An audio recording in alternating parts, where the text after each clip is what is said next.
Oh, you big grown. All right. One question though, is that resume you got big grown? Or you still using the same one from 2015? I'll wait. So we're gonna do 3 tips to get your resume where it needs to be in 2025 so we can keep elevating. Tip 1, basic job descriptions ain't gonna cut it.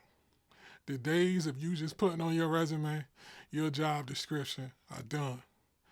Businesses, resume reviewers, we want to see results. We want to see details. Quick example, if that's not making perfect sense to you, LeBron James plays basketball for a living. His resume job description could be simply putting the ball in the hoop. No, it's details. It's how many championships he won, shooting percentage, field percentage, how he's bettered the team.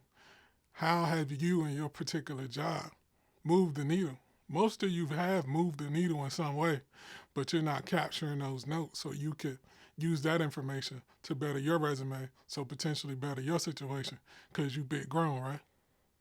2, ask your boss during y'all developmental conversations, can you see their resume?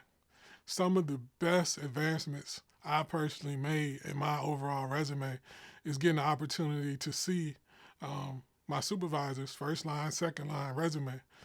They may have worded it a different way that you weren't particularly, seeing it that way. And often, sometimes your accomplishments are on their resume because, again, you work for them, you work for the department. So your success rolls up.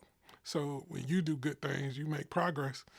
Often they find a way to present it in their resume for their wins because they got to sell themselves just like anybody else. So ask and see. 3, oh, I'm smart. I'm going to just use AI. I'm going to hire somebody to write my resume. That ain't going to cut it. Let me tell you why.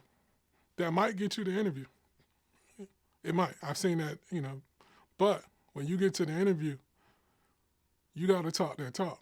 And if AI wrote your resume, you hire somebody to write a resume, and it looks really nice. I've literally been in situations where we pulled up resumes and said, your resume says yada, yada, yada. Can you further evaluate this? Or tell me, why is this in your resume? Give me an example of when you've done that.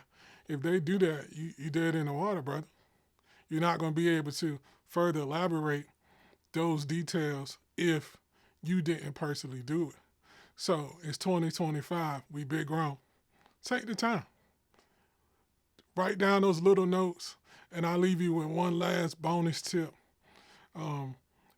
Leave something on your desktop, a notebook, a Word document where throughout the year, any type of accomplishments, anytime you move the needle, anytime you've done a good job, you just take the time to just jot that down real quick.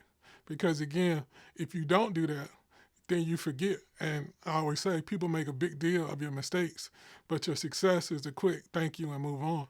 So it might be several times throughout the year, you did a fantastic job on this or this, you went above and beyond your call of duty for this. But if you don't capture those memories, moments, notes, they're going to just go past. And they're not going to show your full potential of what you brought to the table, of how you move the needle. So again, you big grown. It's 2025. Let's get to the next year. Let's elevate. Level 1 of that traditionally is your resume. Your resume not up to par. That might mean you missing out on some coins. And who don't need money? It's inflation. I appreciate y'all. Next time.